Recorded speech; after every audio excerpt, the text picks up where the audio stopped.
Hello and welcome to the International Schools Podcast. I'm your host, Dan Taylor, and on the podcast we discuss all aspects of technology and life in international schools, with new episodes live every 2 weeks. We focus on people who are currently working in schools, and we talk about life in their current country and dive into some specific topics. The podcast is brought to you by ISL for Education. People always ask what Chromebooks we recommend and what Windows laptops we recommend, and after trying literally all of them, we always recommend ISL. If you'd like to get more info and try out some devices, please just go to gg.gg/ISL Education. That's gg.gg/ISL Education, and we'll get right back to you. Also, the podcast is brought to you by Apps Event. We're a Google partner. We work all around the world. We've just got one piece of new information right now. This is in January 2021. We're a G Suite Enterprise for Education partner. That's Giuseppe. This is a bunch of premium tools available to people using Google at their schools. We can help you get set up with a free 1-month trial. So please check out the link in the show notes and we'll do that right away. And now, on to the interview.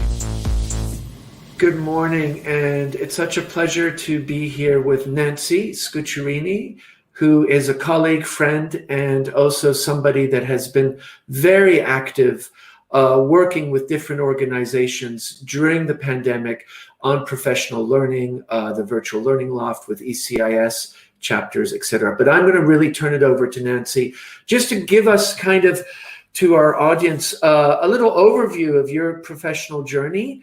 And then we're going to kind of dig in about professional development and facilitation and workshops, something that you do so well in many different contexts, and kind of hear some of your perspective of what has changed and what are the new opportunities. So over to you, Nancy, if you can just kind of give us a little bio overview. Okay, first of all, thank you, John, for this opportunity, and to Apps Event. I'm so excited. This is my first recording and just doing just something like this. So I'm very, very thrilled to do it. Well, my educational journey, let's say, started in 1986. I'm a native New Yorker, and I started teaching right after university. And I taught in the New York public schools for 5 years before moving to Luxembourg and getting involved with international education. So that was 1991. I was really, really thrilled that I was able to get a job as a 6th grade teacher at the International School of Luxembourg. And I taught 6th grade for 19 years. I know, take a step back. You might be like, that's a long time, but I loved it. I loved the way the school was engaging with learning. And then after 19 years, I became assistant principal for teaching and learning. And that really was starting my journey in terms of how to embrace the collective wisdom of a staff. Because when I was a 6th grade teacher, I was around the most amazing educators. And yes, we had a lot of incredible facilitators come to the school, but I also started looking at the talent we had within the school. So when looking at being an assistant principal, I was really fortunate because I started working with certain organizations that actually had the same approach and philosophy to learning for educators. So the first, let's say my first real opening into international education and the learning as an international educator was the PTC. I took my first course in 2009. And after that, I always told Bambi Betts, who's the CEO, that I am a PTC junkie. I took 9 courses and eventually I became a trainer. And being a trainer was absolutely a privilege because you are working with so many really innovative and inspirational leaders who are trainers, and also meeting educators from around the world. And then that led me to also getting involved with ECIS. I then became the chair of the Teaching and Learning Special Interest Group. And that became an area where, again, just embracing that collective wisdom of all these international educators and elevating their voice became a passion of mine. I just felt like this is the way we should be moving forward when it came to looking at our professional journey as educators. And then finally, I realized that, we could actually start elevating the voice of the teachers that we have at our school. And I started working more with professional learning at ISL, doing more peer observations, getting teachers into other rooms, and also looking at doing teaching teachers. And really, the journey just hasn't stopped. I've been very fortunate to be able to move in that direction. That's great, Nancy. And it's just such a rich journey that you've had with so many different organizations, which I think is what's so interesting, because in your work, most of it, if not all of it, has always been face-to-face in a workshop room, at a conference, or at another school, or within your own school. And you've also done a lot of work with parents, etc. And one of the things I'm wondering is, so suddenly you have been involved with a lot of different organizations, and they've all kind of transitioned and pivoted to managing what they do well, but online. And I'm curious to hear this about yourself, because you worked with chapters, you're working with ECIS, you work at ISL, you're involved with these different organizations, and Women in Leadership, of course, is another organization that you're intimately involved. What do you think has been the biggest struggle, maybe for you, and then what you've observed about organizations that you work with? What has been kind of the suddenly this happened and you guys had to kind of continue? That's a great question. When originally ISL was hosting many conferences, like you said, and we would do almost 8 conferences a year. We did Learning2, we've done the ECIS Educators Conference, and the biggest feedback we got from those conferences was the relationships. It was the networking. It was the drink after the conference. It was the morning coffee.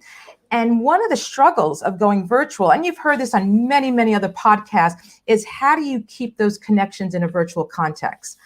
And what I've seen from this transition is that some presenters I think they had good intent, but they thought they could just move a presentation from which they were doing in a physical context to a virtual. It doesn't work. And then you started hearing the term being zoomed out, screen fatigue, and really, I read this great article. It was by, I'm trying to think of her name, it was Becky Supiano, and she talked about why is Zoom so fatiguing, was the article.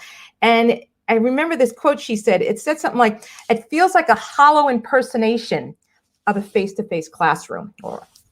And this is one area when it came to facilitators that everyone needs to redesign and reimage how they did their presentations. Because if not, it was so much easier to disconnect online. You could watch, I could be watching Netflix while I'm looking at a screen and I'm just nodding at the right time, but they didn't know what I was doing. I was watching a really good Netflix movies. I was watching, Tom Cruise, The Last Samurai. So really the idea of, yes, there was Zoom fatigue, but also was it just poor facilitation? And realizing that we're talking about a new platform, therefore our previous methods of how we present are no longer suffice nor engaging, because it's the idea of how do you promote connections in a virtual setting, and it has to be intentional. Just opening up the Zoom room and waiting for people to enter is not promoting a sense of belonging. So I felt that this was one of the greatest areas that a lot of facilitators had to transition and learn. How do you make and elevate relationships? That was the core of face-to-face conferences and workshops. And that to me is still an ongoing, even though we're into it more than a year, I still see this as still an ongoing issue with some workshops and seminars. So let's go back. You were explaining this kind of flip from the face-to-face to the virtual room, and then this idea of intention. And I love your anecdote where people usually in a workshop, they walk in, they sit down, they have a bit of a chat. The facilitator's there. It's very organic and loose, and there's some connection happening. But I'm hearing that if you do that, basically have people come into Zoom room and just sit there and wait for the facilitator to start, that replication doesn't work because there's no intention, sense of belonging. And I'm wondering, what are you still? Oh, Dan. Hey, Dan's here. Nice. Hi, Dan. Hi Hey, guys, sorry to interrupt. I thought I was actually ended up in the office. I was just watching you, so I thought I'd say hi. Oh, that's it's awesome. Yeah, Dan good to see you. Hi, Nancy. So excited to be here. Thank you so much. I love this. Yeah. No, this is good. John, look, I don't need to join in. It's up to you. You can just edit this bit out, or I can join in. No, join. Please. I think it would be really good to have you in here. Okay, sounds good. Yeah. Excellent. So we're just wonderful. Dan just popped in. So over to you, Dan. Hi. I know. Last minute, I had a day off today, and unfortunately, my daughter's a bit sick, so she's at home. We were going to go to the zoo. The zoos have just opened in Prague. The first thing to open, you can take kids to. Wow. So unfortunately, not today, but I'm going to take Monday off, and we'll go to the zoo. One of the benefits of doing my own thing, I can choose which days to take off. That's great. So Dan, lovely to have you. And we were just we're just kind of talking about this idea of all these workshops and facilitations and keynotes that happen face to face. And then this transition, and Nancy was kind of highlighting the importance of intentionality and connection in the virtual Zoom. And so Nancy, maybe can you explain why maybe many of the presenters like yourself and Dan and myself, all of us maybe didn't have that understanding? Is it because we didn't do it online, or was it because the way we were doing it offline maybe was not as intentional as we thought we were intentional? I think it's a mixture of both. You do have that organic, when you walk into a room, seeing someone and just making that connection. And just literally, you can stand by, your table and someone sits next to you. When you're in a Zoom room, you're not going to have someone on the side of you be like, I don't even know who's next to me. It's the structure of the virtual. It has to be so intentional because you don't have that sense of belonging. You don't have that sense of, why am I here? Why is this going to make a difference to me to take my time to join this type of learning? And I also think there's another thought behind it. There's adaptive schools, and they have this concept of inclusion activities. Now, some facilitators are brilliant at it. The idea that as soon as you get into a room, they actually do these type of tasks that bring that sense of inclusiveness, that you are part of a learning community. If you didn't have that as face-to-face, you're definitely not going to have this virtual, because it's an intentional learning task that you need to elevate the voice. And that voice is talking about the idea of, who am I as a learner in this workshop? So it's a mixture of both, but it does have to be that idea of making connections within, because the best thing about, we did the Google Summit 2 years ago, Dan. People still talk about getting the coffee, meeting, the drinks afterwards. Oh. It was that relationship. So how do we make that feeling of being part of a community virtual? I've got a question for you, Nancy, and for both of you, actually, because I've heard conflicting opinions on this. Obviously, we're all an age where we grew up without video chat, and we grew up without the internet when we were young, Do you think digital natives, high school students and even younger teachers, say in their 20s, early 30s, do you think they're much more attuned and more adapted to video chat and these kind of meetings, or do you think it actually doesn't help them at all? I would say my kids who are in their 20s don't do video chat. They do not. It's all text. It's amazing how much texting, even complex relationship dialogue is done via text. They definitely, we have a family Zoom, blah, blah, blah, but that's not something that they would opt out. It's the old school father that decided to have a family Zoom with the old school mom, So that's just a very little anecdote from my own context of having two kids in their mid-20s that are, working and just doing their life thing. I don't know, Nancy, what do you think? Well, my boys are 22 and 25, and they sometimes sit with me when I'm doing a workshop. And they actually say, my professors don't do this because they're all virtual. They actually said, I wish we had something like that. because I feel like my son started a new university because of COVID, and he still doesn't know anybody in the room. And we're not talking about 200 kids in a room. We're talking about maybe 20. And he actually said, I wish my teacher did something where I got to even like know their names. Yeah. So I'm torn between what they might do socially and how my one son has been online for over a year for his master's. And he's like, I have to do it on my own. Like we make a chat group, WhatsApp, but within the classroom, there is no intentionality of how he got to meet the other students in a class of 20. Interesting. So it goes, I don't, And Dan, what about you and your work? I mean, Apps Events does so much professional development, but were you already doing online before? So maybe you were more adapt to it? Yeah, I mean, this is like, I've been doing this kind of core we're on now, and online training. I've been doing this for 11 years, because I was, with Apps Events, obviously I started with John. We ran the first 2 events together. But then immediately, like the next one, if you remember, John, was a guy came from Bangkok, Wayne Bowering from the American School of Bangkok. That's right. We did one in Bangkok. And then we did one in El Salvador, actually, was the next one. So it was international from the beginning. So back then it was kind of Skype. It was pre-Zoom, obviously, pre-Google Meet even, before it was Hangouts. It was Google Hangouts came pretty quickly, actually. But this for me is normal. But, that's why I was asking the question about younger people, because I don't think it necessarily makes you any better at it. You've got to have that intentionality to become a better presenter and engage people and work out ways around it. And the reason I ask the question is because when I see sort of young teachers, I don't think they're any better at this than people in their, say, 40s and 50s. I would expect they would have. My thought was they would have been, because they've grown up with this sort of technology. But I don't think it really helps people. It's just my opinion, anecdotally. I think that's interesting, Dan, is kind of highlighting just because you know the tools doesn't mean you do use them well. And I think that's what I'm hearing. Yes, exactly. And one thing that I know that Nancy has always talked about is the hands, the heart, and the hands, the heart, one more H. The hands, the heart, and the head. Thank you, Dan. You have to think that way. Tell us a bit about that.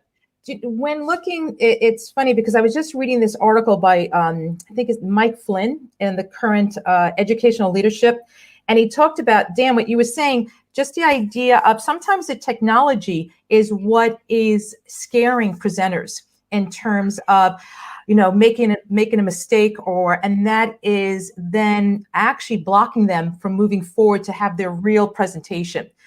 Before, if you would mess something up face to face, you would be able to say, why don't you talk to your partner for a minute, and then you'll be fixing your slides here in front of everybody. It's recorded. I guess is the stuff you do in the virtual learning loft, is it recorded? No, we're going to start though. We're going to start because we've had so many requests. But I when it came to the loft, I think the positive with the loft, and I was surprised how it's really grown, because initially we used to do face-to-face, and then I said, let's try virtual. And John, and I'm lucky I work with John, so we already have, people sense we have a relationship online, that you can sense that we know each other as educators. So we're very casual as well. We'll start in and we make that connection. And I started doing some research about the head, the heart, and the hands, and it comes from the transformative learning. The idea that when you are learning, you should be thinking of the affective, the cognitive, and the psychomotive. So I thought that could be transitioned to virtual learning. So the heart means as soon as someone enters the room, how do you get them connected? How do you make them feel like they're part of a learning community? And this is something John and I do by as soon as they come in, they get music, just so they know this is a casual atmosphere. Then we usually have a prompt. And, everyone always does this. Tell us where you're from. If I write greetings from Luxembourg one more time, we'll do something like, what made you smile today? How has a student impacted you? So we're already connecting the idea that we're a group of educators as soon as they come in. And then the idea of, so that's the heart, the connections, the sense of belonging. And that is intentional. We never start a loft with people just entering the room. It's always greeting people. And because it's John knows everybody, in international education. So he's literally saying, hi, Mary, hi, to everybody in the world. I know like 3 people, but that greeting people as soon as they go into the room, it's just like what you used to do face to face. But even if we have like 150 people, I'll try to mention as many people as I can to make them know, thank you for taking the time. So that's to heart. And then we started thinking about what the head refers to, what type of thinking are we expecting from the attendees? So we always put a prompt. It could be critical thinking. It could be an analysis. And you might think of it as, oh, that's a really simple prompt, but you have to look at the thinking behind it.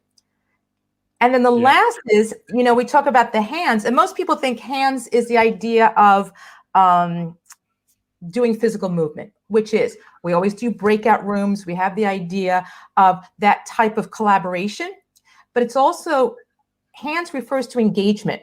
First of all, getting people collective wisdom. And the other is the idea that, what is their takeaway? What is the engagement that once they leave that webinar, they can leave it and say, I can do something in my classroom tomorrow. So the hands is also that physical and virtual takeaway. So anytime we meet with our guests, we tell them, okay, how are we going to start it off? We need to have engagement. What is the takeaway? We don't want a bunch of slides with bullet points. That's a death wish. You might as well just say, go to bed right now. Just sleep right now. Get a glass of wine. You're going to sleep for the next 10 minutes. And the facilitators that we have, our guests, they're also friends of ours. And I think that makes a difference in the conversation, because sometimes they'll bring up, so how's Bernard? They know that's my husband. He's Belgian. He likes to drink wine. That makes it also, yes, it is very high engagement in terms of cognitive, but it's also knowing we're almost like a family coming together. Yeah. And that type of intent makes, it seems to really connect with people, that they come back to the loft. Great. Interesting, Nancy. And so you also, I know, have been working with chapters, and you're working with Ron Richards and Kath Murdoch, and you had Alan November. And I know you actually even had a session where you were kind of guiding them.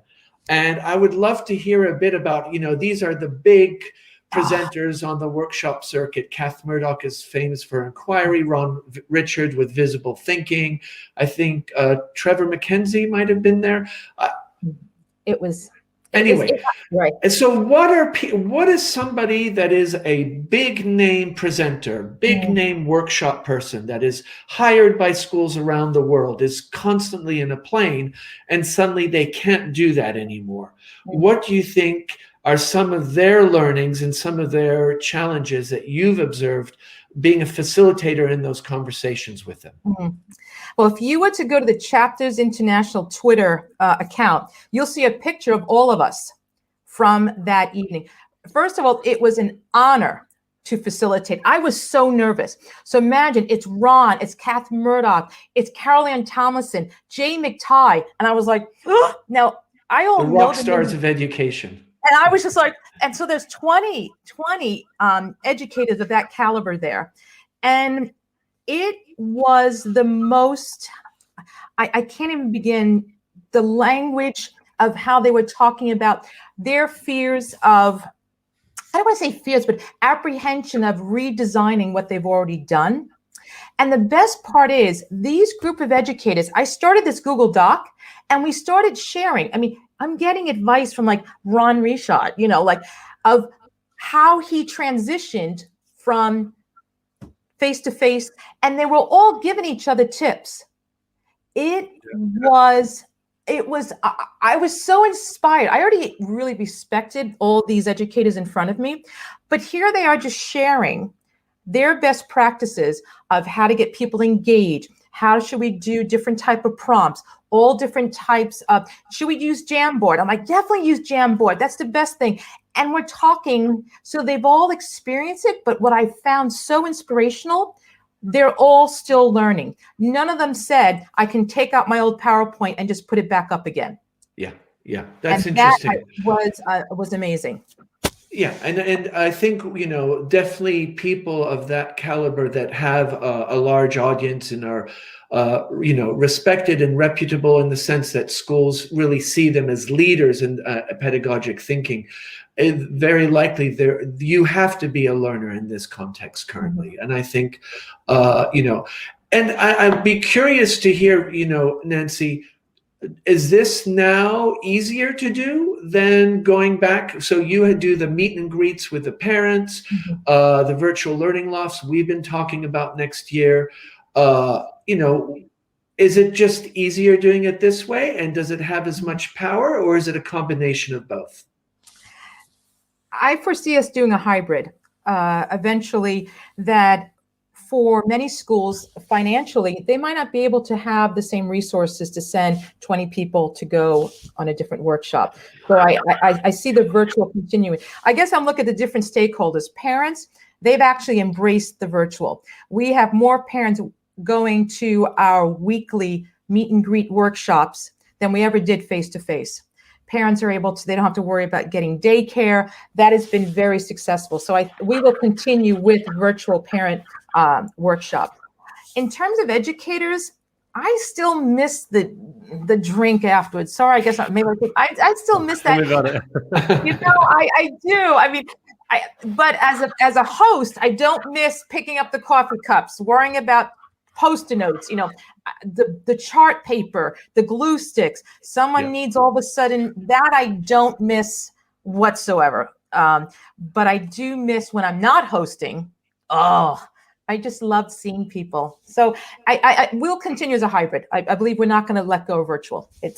So I'm hearing that with the parent community, what you suddenly have is larger engagement because you record them and then people can watch afterwards. And I think this whole thing of recording, I think, Dan, you were even alluding to it, is you have a conversation like this and then you record it and then people can come at their own timescape and decide, okay, I want to spend the time or I'm going to work out and listen to this. And I think that is something that maybe schools can really leverage in reaching parents in a more targeted way.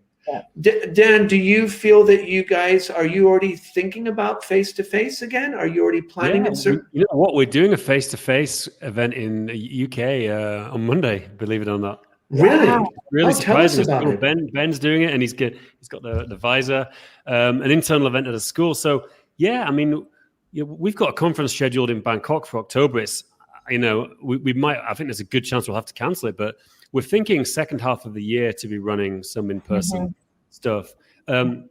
Schools ask for it occasionally, and now and again. I mean, usually we can't do it because we just can't get a presenter to go to the country, But schools are already starting to think about it. It's really tough to say, if we get more waves of COVID. But I don't know about you guys, but like you were saying about going out for a drink. I mean, I'm missing meeting you guys, going out to a restaurant, having a few beers, just getting on a plane. I haven't been on a plane in over a year, and I used to travel every month. I traveled more than probably anyone and I haven't done it in a year, and it's kind of, I'd love to go somewhere. Yeah, I think that social connection is so important. And I know that we were presenting at Live and Curious, which was a conference for South America and Central America. And the way they had set it up, after you presented, you could go to what they called a cyber cafe virtual room. And I went a couple times, but it was really kind of odd because you're sitting there and you don't really know anybody. And it was just kind of, we're all sitting there like, okay, hi, my name's John. But there's a hesitancy. There's not this fluidity. And then later on in the day, I went back, and that time they had a facilitator.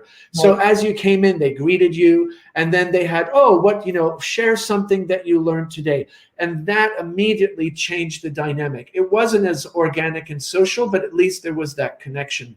But I definitely think sometimes these virtual cafes and what they call the lounges between conferences, I struggle with them if they're not tightly facilitated, which defeats the organicness of it. Definitely. Yeah. I think that Nancy said, I think we're heading for a hybrid world. I think there's going to be more online events, definitely, because the tools have moved on. If you look how much Google Meet, Zoom, we're using StreamYard right now, how much better these tools have got during the pandemic, and so I think there's going to be a lot more events, and the benefit is obviously like, let's say you want to present yourself at events, you can present at a lot more events, you know, Yes. and you can get a bigger audience. I mean, the internet's a funny thing, you know, we put all our content for free on YouTube, everything. And, you know, an average video will get 100, maybe up to 1,000 views, you know, sometimes more, but then some will go viral and we'll get 200,000. You know, like we've had 20,000, we've had one with 50, we've had one with 200,000, and then you'll get like 50 people contacting you, you know, who've seen your video. So that's the advantage you have with the virtual world when you put it online, is you can get a ton of connections, which you in a regular conference or regular training, you're sort of limited to who's in the room, you know. Yeah, definitely. Absolutely. And I think that accessibility is really interesting, and very likely, Dan, some of these people that are contacting you you would never cross their paths, right? No, never. There is not that connection. Yeah, absolutely. Nancy, you also have been branding the Virtual Learning Loft, and I know you help with ECIS. You've been instrumental in this mentoring program, ECIS mentoring program. Talk a bit about some of the challenges that maybe as a school in branding a school during the pandemic, you know, and also the Virtual Learning Loft. And, you know, as schools have to kind of actually, you know, Dan talked about these audiences that he builds and then they go viral, then he gets business back. Is that happening in schools, or is it a bigger of a struggle? In terms of the loss of having a school start hosting so many events, it is a challenge because it's resources. And it's also knowing who will make or connect with the educators within international schools. So I would say what I feel that we're very lucky, especially John and I, is that we know enough educators to say, would you be a guest? Would you share your story? So that's been one of the positives when it comes to moving the loft forward. And also having those people who are practitioners right now. We're not always getting the big names. We just get those who are engaged with international education, and that's a great example. Nancy, is we had Kim House, that is part of the apps events team, and that was really nice to hear her from a practitioner's side. And then we had Keely, who's talking about teaching and learning with David Chadwell. So we're getting those practitioners, and that really, really makes that connection to get someone who's authentic. And then when you get into the breakout rooms, you're meeting with Keely or Liz Hardgraves to just talk about what are you doing. So that type of approach has been really positive when it comes to the loft and getting that engagement, and people continue coming. So we've had a cohort, I think about 30 people who have almost attended every event. And we've done 16 events, which, you know, since June. And they're just like, well, we just like seeing you and John, and we know we'll have fun, but we'll learn. But it's becoming a family, which I really appreciate. They know they'll learn something, that take away the hands, but also the idea that it's 5 o'clock, you're exhausted. And we always acknowledge that they're taking the time to be with us. And also they know it's a time to relax as well. It's not so formal. We kind of make it organic. Well, we make it seem it's organic, but there actually is a structure to it. And I think that's interesting. And Dan, very likely in all the apps events that you do with the different presenters, they seem very organic, but I think it would be interesting to hear from both Nancy and you. How do you structure an organic thing? And because the sense you just don't open the floodgates there. You want it to be natural, but you also want to make sure there's a structure so it works. And I'm just curious to hear from both of you. Yeah, well, I think what Nancy said earlier about the head, the hands, and the heart, I think you've just got to, first of all, you've got to put a lot of thought into it in advance. I think that's the key thing, you know. And I'm definitely not, I want to be upfront. I'm not an expert on this, you know. I do much less presenting now, you know. I do informal chats like this. So what I do is no preparation. But you have a lot of trainers that you inspire and mentor. So it'd be maybe, you know, what are you noticing with them maybe? Yeah, I think it's all about preparation. When I see presenters that do a lot of preparation, they really know who the audience is going to be. They really look at the topic. They do things like Nancy said, having kind of, you know, authentic feeling kind of icebreakers, you know, as opposed to, you know, cookie cutter ones. I think it's all about the preparation. I agree. You can put too little effort into an online event because it seems simple. Like Nancy said, you run an in-person event, there's cleaning, there's AV, there's all kinds of hassles, but it's a lot simpler online, and people can get lulled into a sense of security. So if I was going to give one piece of advice, it's over prepare for anything. And from what I've seen of your stuff, Nancy, there's a lot of preparation goes into it. Yeah. I mean, I'm just looking at courses I'm doing for ECIS, and the hours to transition a 2-day workshop to a 10-hour virtual, to think of the synchronous and asynchronous, it's hours of work.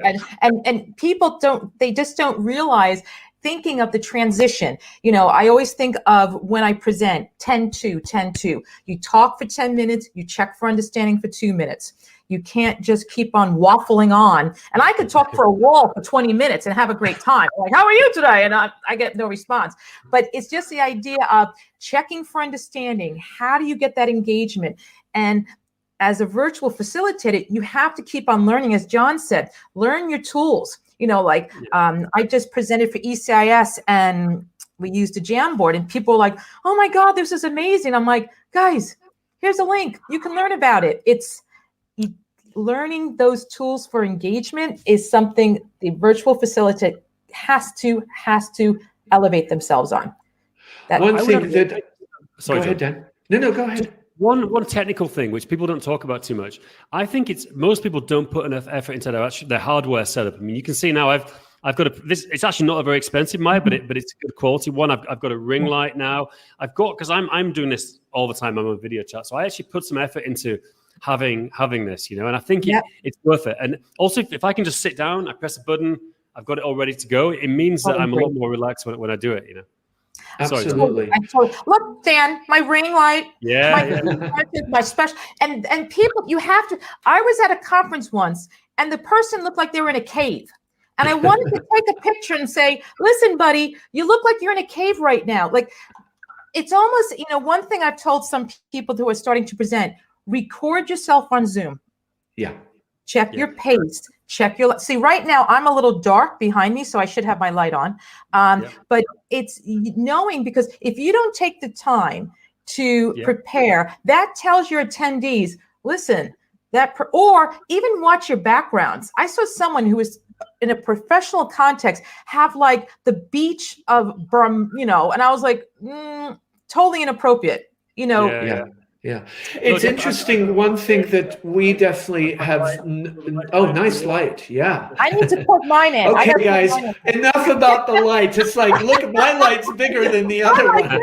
I just have sunlight in the background. John's gone for the natural approach. I'm going organic. But one thing that Nancy and I have, and I think Nancy coined the term, it's called the wing person.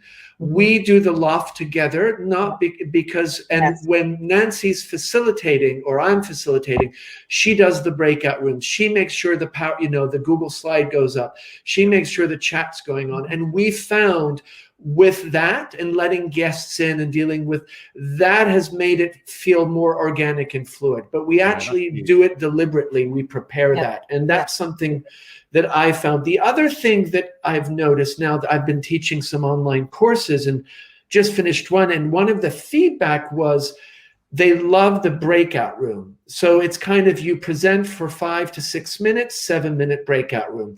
And we just did one with Carlos Davidich, which was about mental well-being, and it's quite a meaty subject. And you would tend to want to only listen to the expert. But what we found is with 5 minutes, he can actually unload a fair amount of poignant information.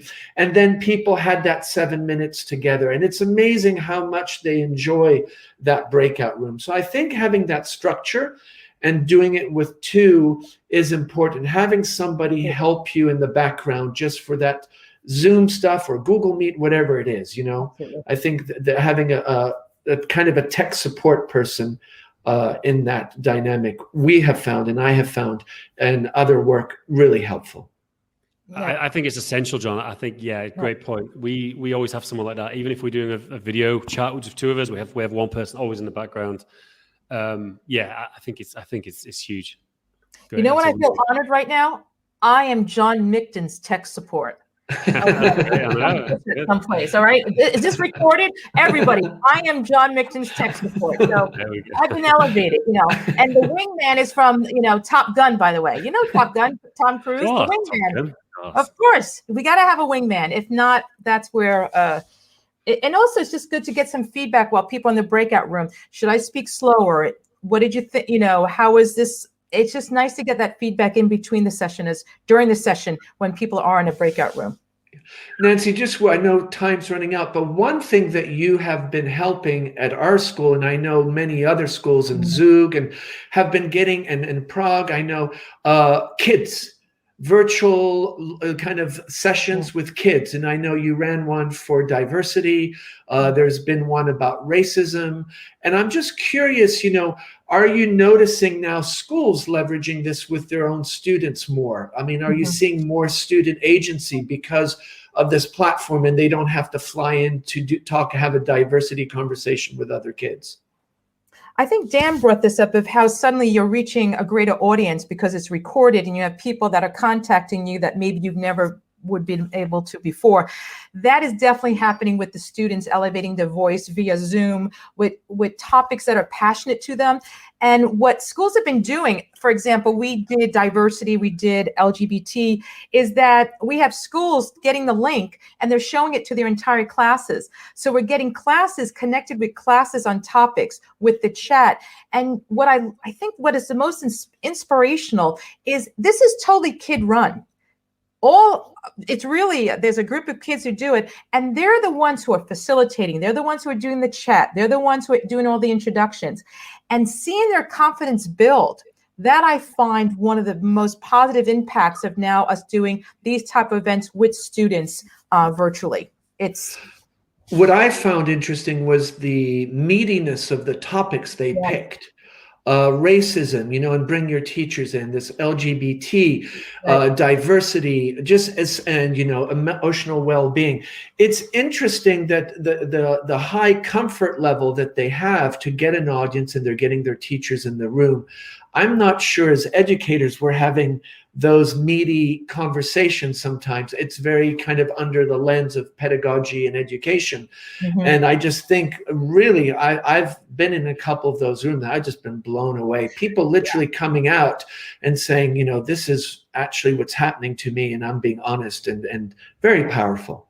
I think the preparation, as Dan was saying, these kids have been prepared. We have lovely Miss Dolene, who facilitates the TED group. And the preparation she does with these children in terms of questioning techniques, even in terms of their body, how do you looking straight at the camera, having their voice. So her role has been instrumental in getting these kids prepared. Literally, all I do is let the people in, but it's the preparation by teachers like Dolene that really get their public speaking, their confidence. So virtually, they look like pros. They're doing better than some teachers who are presenting virtually in terms of their impact with their audience. Yeah. I just want to put a plug in for a resource that Nancy and I have been using is Play on Purpose. Thank you. Play on Purpose. It was a podcast I listened to, and this lady, I forget her name, and I apologize. Go to the website Play on Purpose. Is just about how you make virtual meetings more purposeful and bring in the idea of play, humor and movement. We do this thing with the high five. We've done Mexican waves. It sounds stupid, but it actually works. People find it funny doing a wave on Zoom, or we do a number, you try to count to 20 with everybody in the room. And if somebody uses the number again, you start over again, things like that. And I just think some of those things often are perceived as silly, but I'm always surprised how impactful and how engaged people are and find them actually fun. But even that one exercise of 1 through 20, people are like, oh, this is just to kill time. Actually, the objective is looking at physical, what do you call it? Body language or body language, exactly. Looking at the body language in a virtual context. Who's ready to speak? Who's not ready to speak? So Play on Purpose always has an objective that aligns to the task. Actually, I'm on my second course with another organization called Miravia. And I took this brilliant course that was with Laura Lipton, and it was only about virtual facilitation. And it used a lot of the protocols from adaptive schools and thinking collaboratively, but yet making them in a virtual setting. And I would say that type of direct instruction is what I needed, because I knew I could facilitate face-to-face, but getting those little hints like, oh, of course you can do that. I did that face-to-face, but I needed to know how to transition it to a virtual context. And they've been brilliant. Laura Lipton, big shout out to her. She was great. Nice, great. So Play on Purpose and Laura Lipton, two people to consider. Yeah, great, fantastic. Nancy, thank you. It's just been such a pleasure. I know it feels strange. We're colleagues, and I have the privilege and honor of working with you every day, but it's just nice to have you on, because you do so much work with chapters ECIS and Women in Leadership and ISL. It's just a real honor to have you on today and hear some of your wisdom and some of the strategies. And Dan, I don't know if you have a last question for Nancy or anything. No, I think it's great. I was interested. I think Nancy should become a regular guest on the podcast. I'm ready. Dan, thank you for this. This is such a great opportunity. I loved it. Like I said, this was just so much fun to share, and I really feel privileged that I was asked to join today. Really, thank you. Podcasting is an interesting format because you can be much less formal than you would be in a presentation. That's people true. listen on the commute, or they might be on the train or driving, or maybe going for a run, and they're not always focusing. They'll kind of hear something and they're focusing on what you said. But then the podcast I like, they can go off on all kinds of tangents. So it's a different medium, and I'm still learning about it. I've been doing it a couple of years, but I like how casual it is and how you don't have to put as much effort into editing and structure. And you had some great guests. Yeah, we had some great people. Obviously, you've been on. You're the most regular, John. Now we're co-hosts. We should announce this. Actually, John's now co-host of the podcast. Well, thank you, Dan. I'm honored to be able to co-host with you. I'm really excited. This is really and nice to kind of kick off with Nancy as our first guest. Yeah, together. Fantastic. I loved it. Loved it. See? What I like about the podcast with Dan is that it's such a conversation. Yes. Sometimes I just feel that Dan and I are just talking, and I love that. There's this an organicness about it, and I think because you're not on video, you maybe are a little more relaxed, not as self-conscious, that takes that video component, I think, brings a whole different dynamic, you're self-conscious and, how you look and the lighting and all those other things that we were talking about. Yeah, I preferred audio only, definitely. But it's much better if you record seeing each other on the screen. It makes a huge difference. Oh, absolutely. This is a great interface with StreamYard. Yeah. Fantastic. Yeah, it's great. Shout out to StreamYard. Great tool for doing online events. You can stream directly live to YouTube, Facebook, Twitter. I think you can stream live to all of these things at the same time. Nice. So it's a great tool. We this is just recorded. You can also just record stuff, but it's a great tool to check out for schools. Fantastic. Okay, Dan, I'll let you, I'll end the broadcast, and we look forward to talking to people soon. Yeah. Nancy, thank you so much. Hope to see people at the loft soon. We have a couple events coming up. So yeah, why don't you tell us what's coming down on the loft before we wrap up? We have Leanne Jung coming for next Thursday. And then we have Tanya Gilchrist. And our finale is with Dr. Kevin Ruth and Young Zhao. So we're really looking, and that's just going to be a conversation. They're just talking about, they're just talking. Tell us a bit about Young Zhao to the audience, just so they have a context. Oh, you have to go to his website. I would say he's one of the most brilliant educators of today in terms of looking at innovation, looking at design, and he's so practical. One of the most, I wish I had the link of all his books. Someone to look up definitely in terms of his perspective of how we should be looking forward with reimaging and redesigning education.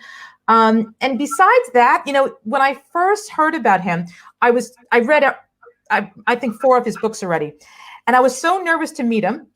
And I sat next to him at lunch. And I'm like, oh my God, I have to think of really, really big words to talk to him about, like multisyllabic words. So I look really smart.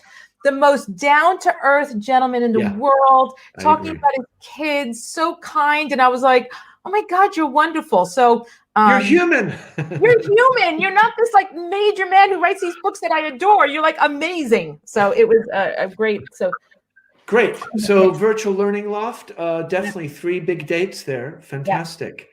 Okay. Well, it was such an honor to actually talk to you. And also now I'm excited to work with Dan on doing some co-hosting periodically. So this is a real privilege. Yeah. That's good. Yeah. Okay. Bye, everybody. Thank you, everyone. Thank you. Bye-bye.